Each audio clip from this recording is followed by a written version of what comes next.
Selamat pagi seluruh mahasiswa, kita ketemu lagi lewat Zoom ini ya. Jadi untuk materi kali ini kita akan membahas tentang pemahaman sosial dan juga persepsi kesehatan dalam mata kuliah perilaku dan etika profesi. Saya akan share dulu materinya. Ya, oke, pemahaman sosial dan persepsi kesehatan. Ya, ini ya materinya. Outline-nya untuk pemahaman sosial, yang pertama pendahuluan, kedua teori Bandura, ketiga percobaan Thorndike, yang keempat jenis-jenis reinforcement, yang kelima aplikasi teorinya seperti apa. Sebelumnya pendahuluannya seperti ini. Ketika ada dua orang sedang berinteraksi, maka apa saja yang harus diperhatikan? Mannersnya apa saja? Yang pertama, kita harus mengungkapkan untuk menyampaikan kata-kata please atau tolong bantu saya, tolong dengarkan saya, dan sebagainya. Kedua, kita harus berterima kasih akan apapun yang telah dilakukan oleh orang lain kepada kita. Jadi jangan malu untuk mengucapkan rasa terima kasih. Ya, ketiga, be polite. Keempat, do not interrupt, atau ketika ada seorang berbicara jangan langsung memotongnya di tengah-tengah, itu tidak sopan. Kemudian yang kelima, ciptakan budaya untuk mengangkat tangan jika Anda ingin berbicara dalam suatu forum, misalkan seperti itu. Jangan langsung pembicaranya lagi menerangkan di depan, Anda langsung serobot saja. Ya, yang keenam, hati-hati dengan mulutmu. Jadi kata-kata yang keluar dari mulut kita harus kita perhatikan. Yang ketujuh adalah menurut rasa kasih. Jadi apabila kita mengasihi orang lain seperti diri kita sendiri, maka niscaya pemahaman sosial itu akan terwujud dengan baik. Pengertiannya seperti apa? Jadi pengertian dari perilaku sosial adalah perilaku yang relatif menetap, diperlihatkan oleh seorang individu yang berinteraksi dengan orang lain, di mana orang lain ini mencerminkan keberhasilan dalam proses sosialisasinya yang dikatakan sebagai orang yang sosial. Saya ini manusia sosial, jadi saya harus memiliki perilaku yang baik dengan atau berinteraksi dengan orang lain sesuai dengan aturan yang seharusnya. Itu pengertian dari perilaku sosial. Kemudian pengaruh teori pemahaman sosial terhadap kesehatan itu seperti apa? Yang pertama, meskipun tak seorang pun memiliki waktu atau energi yang dengan waktu terbatas, dengan tidak terbatas untuk mengevaluasi secara cermat suatu individu atau kelompok masyarakat tertentu. Jadi pengaruh yang bisa terjadi ketika pemahaman tersebut dikaitkan dengan kesehatan. Ya, yang kedua pengaruhnya adalah pemahaman sosial merupakan kemampuan untuk mempersepsi seseorang atau kelompok secara akurat dan menafsirkan perilaku mereka. Ya, ini kalau ada hubungan tentang pemahaman sosial dengan kesehatan. Jadi hubungannya adalah meskipun tidak seorang pun memiliki waktu maupun energi yang tidak terbatas untuk mengevaluasi secara cermat suatu individu dan suatu kelompok. Dan pemahaman sosial tersebut merupakan kemampuan seseorang mempersepsikan orang lain secara akurat, gitu ya. Ini pengaruh teorinya. Dan yang disebutkan di atas adalah teori Bandura atau Bapak Bandura di tahun 1971 beserta Bapak Bandura dan Walters di tahun 1963.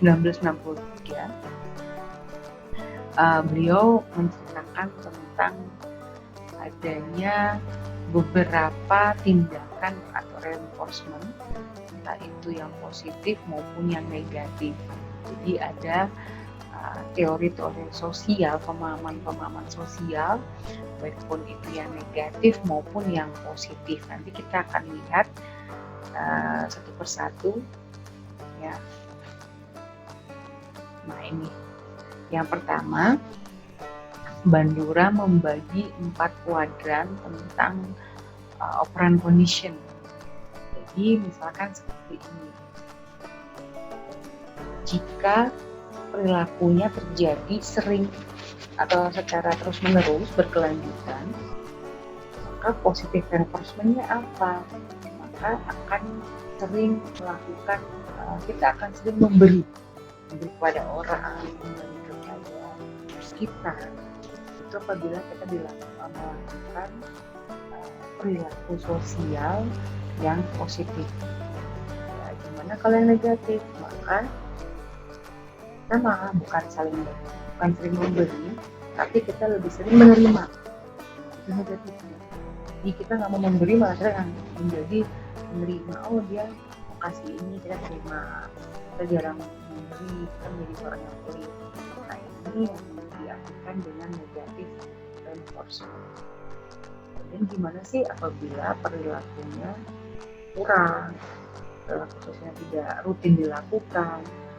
Makanya oleh karena itu terjadinya suatu hukuman atau punishment itu secara positif. Dia melakukan sesuatu yang tidak sesuai dengan peraturan, misalkan tidak melakukan hal yang baik, malah melakukan hal yang jelek atau yang buruk yang merugikan banyak orang, maka kalau tindakan positifnya adalah memberikan hukuman jerak kepada orang yang melakukan hal tersebut. Nah, kalau untuk negatif punishment-nya, ya hukuman yang mungkin dia akan dikucilkan dan sebagainya. Ya, ini teori Thorndike Law of Effect. Thorndike Law of Effect. Ya, ini sama. Ini dalam bahasa Inggris. Thorndike concluded that the cat had learned that the association between its behavior and the consequence-nya. Jadi ketika ada suatu kucing diletakkan, ini percobaan dari teori Thorndike. Jadi dia melakukan percobaan, kucing dimasukkan ke dalam suatu kotak, kemudian ada dipasang bel atau mungkin tombol dalam kotak tersebut, tapi di luarnya ada makanan. Nah, kira-kira kucing ini mengerti tidak? Bisa jelaskan ini. Dia bisa nggak memahami pemahaman sosial, mengerti tidak, dapat mempersepsikan bahwa apa sih yang dia harus lakukan, kucingnya harus lakukan untuk mendapatkan makanan di luar kandang tersebut, misalkan seperti itu. Nah, kita jadi bisa melihat kucing tersebut akan menggerak-gerakkan tombol yang ada dalam kandang tersebut sehingga pintunya secara otomatis akan terbuka dan kucingnya bisa mengambil makanan tersebut. Ini positif reinforcement-nya ya, kalau diperhatikan seperti itu. Dari contoh teori Thorndike, maka reinforcement dapat didefinisikan sebagai kejadian perilaku tertentu, kemudian diikuti oleh akibat yang segera mengikutinya, hingga hasilnya menguatkan tingkah laku tersebut. Jadi yang pertama, kejadian perilaku tertentu. Jadinya seperti apa? Ada makanan di luar kandang, kemudian ada seekor kucing masukkan dalam kandang dan diberikan tombol. Itu kejadiannya. Terus diikuti oleh akibat. Nah, dia melakukan suatu tindakannya apa? Dia menggerakkan tombol yang berwarna merah itu. Akibatnya apa? Maka pintu secara otomatis akan terbuka. Hasilnya apa? Hasilnya adalah kucing tersebut mendapatkan makanannya. Ya, itu yang dimaksud dari teori Thorndike. Ya, ini reinforcement positif, ada negatif. Positif, making a behavior stronger by following the behavior with a pleasant stimulus. Artinya apa? Kejadian sebuah tingkah laku diikuti oleh penambahan stimulus atau peningkatan intensitas dari stimulus yang hasilnya menguatkan tindakan tersebut. Gitu ya. Kemudian yang negatif reinforcement, making a behavior stronger by taking away a negative stimulus. Itu artinya Kejadian sebuah tingkah laku diikuti oleh penghilangan stimulus atau penurunan intensitas stimulus yang hasilnya menguatkan tingkah laku tersebut. Yang saya garis bawahi, yang positif dia menambahkan stimulus atau rangsangan, dan negatif dia menghilangkan stimulus tersebut. Nah, kedua penambahan dan pengurangan ini akan berakibat ke hasil penguatan tingkah laku yang akan terjadi, seperti itu ya. Ini contoh saja, kalau negatif reinforcement, before-nya apa? Oh, ada bau yang kurang, bau menyengat, bau yang tidak enak dicium gitu. Tingkah lakunya apa? Perilaku yang saya lakukan apa? Oh, saya harus mandi nih, badan saya bau gitu kan. Nah, terus hasilnya apa? Menguatkan dari tindakan saya mandi, maka bau badan saya akan hilang, sehingga saya wangi. Itu yang negatif reinforcement, dia menghilangkan tadi ya stimulus-stimulus tadi. Kalau positif reinforcement, before-nya, wah tidak ada air panas nih, tindakan saya apa? Ya sudah, nyalakan saja air panas, saya memencet atau mengaktifkan tombol untuk air panas ketika saya mandi. Terus tindakannya menghasilkan akhirnya saya bisa mandi dengan air panas dan saya menjadi hangat gitu. Dia menambahkan, sebenarnya kan tidak ada tapi dia tambahkan ya. Ini yang namanya positive reinforcement.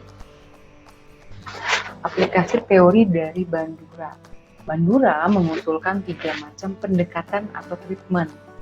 Ini ditulis ulang oleh Alwisol di tahun 2005. Jadi pertama, 3 macam pendekatan tersebut adalah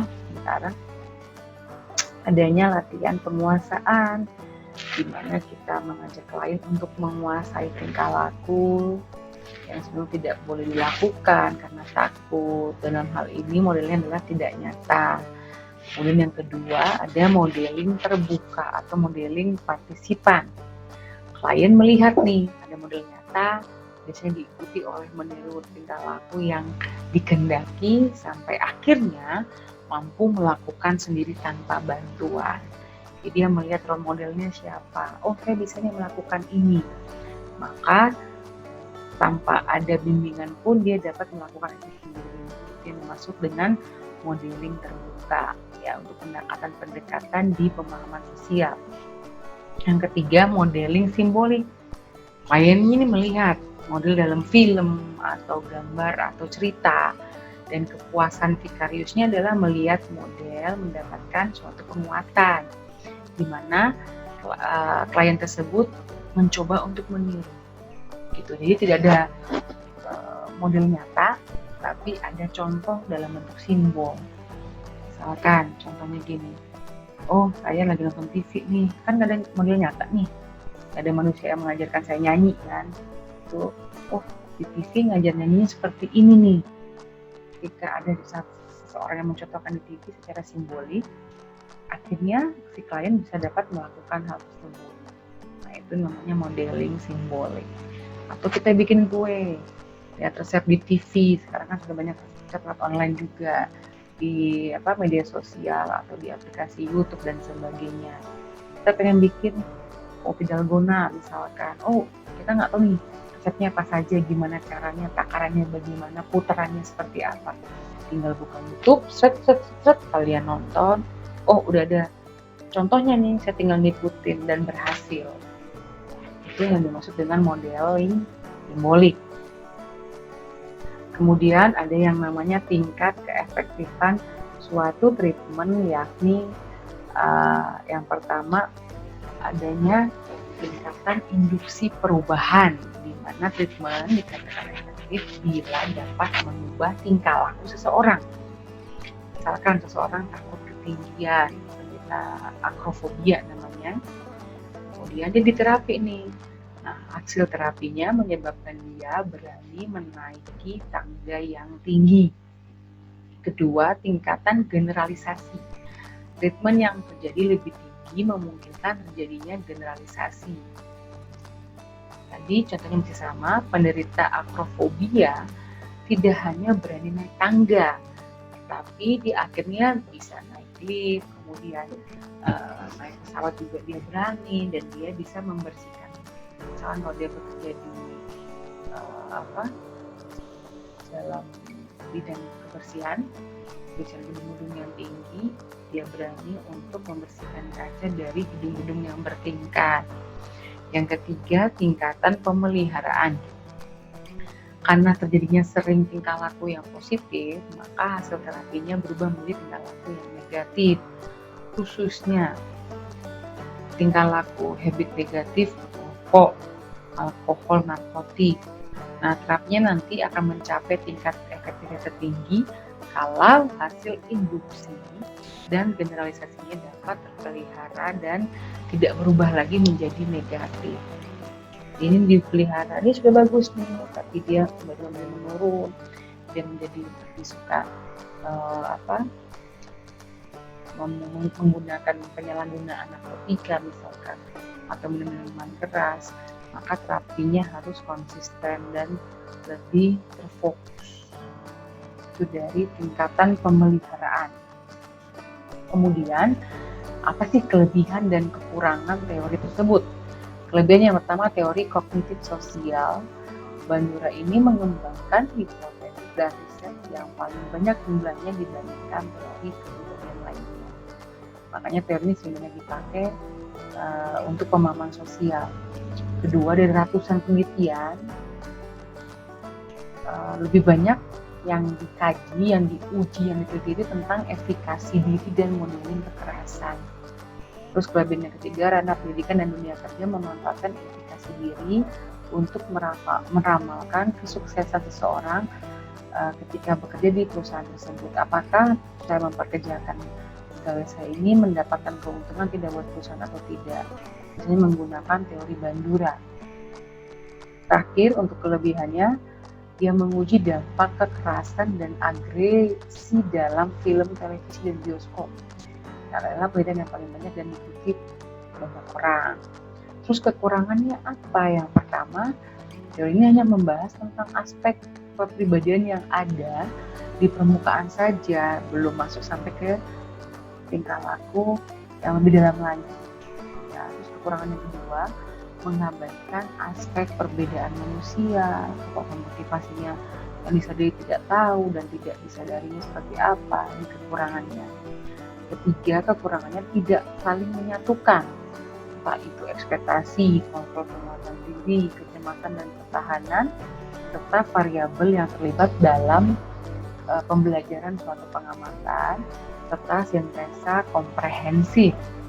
Yang terakhir, kekurangannya, fungsi kognitif yang menjadi sentral dari variabel pribadi tidak mendapat elaborasi yang cukup, sehingga cakupan proses kognitifnya menjadi sangat luas dan semua atribut pribadi. Jadi tidak difokuskan kemana-kemana gitu. Ini kelebihan dan kekurangan teori Bandura. Nah, ini tentang pemahaman sosial. Sekarang tentang persepsi sosial atau persepsi kesehatan, lebih mengarahnya ke kesehatannya. Outline-nya adalah tentang kesehatan diri dan juga perilaku bertobat. Oke, pengertian persepsi kesehatan diri menurut WHO ditulis ulang oleh Asmadi di tahun 2008. Jadi, kesehatan diri adalah keadaan sempurna baik fisik, mental, sosial, tidak hanya bebas penyakit dan kelemahan. Ini pengertian persepsi kesehatan diri menurut World Health Organization atau WHO. Yang kedua, menurut Undang-Undang kita Republik Indonesia nomor 23 tahun 92. Arti kesehatan adalah keadaan sejahtera dari badan, jiwa, dan sosial yang memungkinkan setiap orang hidup produktif secara sosial dan ekonomi. Jadi sehat sejahtera itu sehat badannya, sehat jiwanya, dan sehat sosial. Tiga sumber ini penting dalam meningkatkan produktivitas dari seseorang, di bidang sosial dan juga ekonomi. Nah, yang terakhir, kesehatan tidak didapatkan secara utuh apabila ada salah satu dari aspek fisik, mental, ataupun sosial yang sedang mengalami gangguan atau masalah. Jadi sehat tidak dapat didapatkan secara utuh apabila seseorang tersebut atau individu tersebut sedang dalam gangguan. Ya, ini apa yang mahasiswa lihat di sebelah kiri. Ekor kucing melihat dirinya, aku seperti kucing yang lemah, tidak berdaya, dan aku bukan siapa-siapa, aku tidak berguna. Sisi yang lain, dia melihat, wah, saya seperti seorang singa yang kuat, yang kokoh, yang berani, yang bertanggung jawab, dan sebagainya. Ada dua persepsi sosial yang diibaratkan dari kisah seekor kucing ini. Jadi kita bisa melihat diri kita dicermin, oh saya ini orangnya nggak bisa begini, nggak bisa begitu. Adalah satu sisi orang lain mungkin memotivasi dirinya, oh saya ini pasti bisa, saya bisa kuliah tepat waktu, saya bisa membayar uang kuliah tepat waktu, saya bisa bermanfaat untuk orang lain, saya bisa menjadi pribadi yang menyenangkan orang lain juga, saya bisa berprestasi dan sebagainya. Ini merupakan dua persepsi yang beberapa orang lihat, gitu ya. Nah, arti kesehatan itu seringkali diukur dari produktivitas dalam arti mempunyai pekerjaan atau menghasilkan secara ekonomi. Saya sehat, saya produktif, hingga produktivitas saya ini menghasilkan sesuatu, harta benda misalkan, rumah mungkin, uang yang banyak dan sebagainya. Nah, menurut Sumaryo di 2004, persepsi itu diartikan proses akhir dari pengamatan yang diawali oleh proses penginderaan. Jadi, prosesnya diterima dari stimulus atau rangsangan oleh alat indera, entah mata, entah telinga, entah mulut, dan sebagainya. Kemudian individu ini ada perhatian. Dia lihat nih, ada rangsangan nih, terus dia lihat, dia masukkan ke otak, nanti otak akan menyadari, oh ini ada sesuatu nih, nanti baru akan ditransfer. Outputnya adalah individu tersebut menyadari tentang keadaan lingkungan yang di sekitarnya maupun diri individu yang bersangkutan.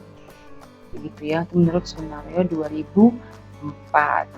Kemudian ada lagi pengertian persepsi sebagai proses kognitif dalam memahami informasi tentang diri dan lingkungannya melalui panca indera, dan tiap-tiap individu dapat memberikan respon atau tanggapan yang berbeda ya. Nah, ini perilaku berobat yang kita katakan tentang bidang kesehatan. Dari tadi perilaku sosial dalam bidang kesehatan. Perilaku berobat berasal dari kata obat. Menurut Nopi tahun 2010, obat adalah bahan yang digunakan dalam mengurangi efek sakit, untuk menyembuhkan, dan sedangkan pengobatan merupakan proses penyembuhan, proses perbuatan yang menyembuhkan. Ini satu kesatuan perilaku berobat dan akan mengakibatkan suatu proses kesembuhan. Yang kedua, menurut Widya Tama di 2011, obat adalah senyawa campuran senyawa yang berkhasiat mengurangi, menghilangkan gejala atau menyembuhkan suatu penyakit. Nah, menurut Sunarwo di 2009, bagian dari ikhtiar pun itu diartikan dapat menuju sehat. Ini menandakan bahwa berobat bukanlah satu-satunya faktor penentu kesehatan. Ada faktor lain yang juga ikut serta, yaitu dalam proses kesehatan ini. Ya, ini perilaku berobat, ini model health belief, Becker 74, 88, kemudian dijelaskan juga oleh Jens and Becker di 1984. Jadi adanya individual perception, ada modifying factor, ada likelihood of action, di mana persepsi dari seorang individu ini akan memberikan faktor-faktor pendukung, misalkan demografi, kemudian sosio-physiological variable, ada juga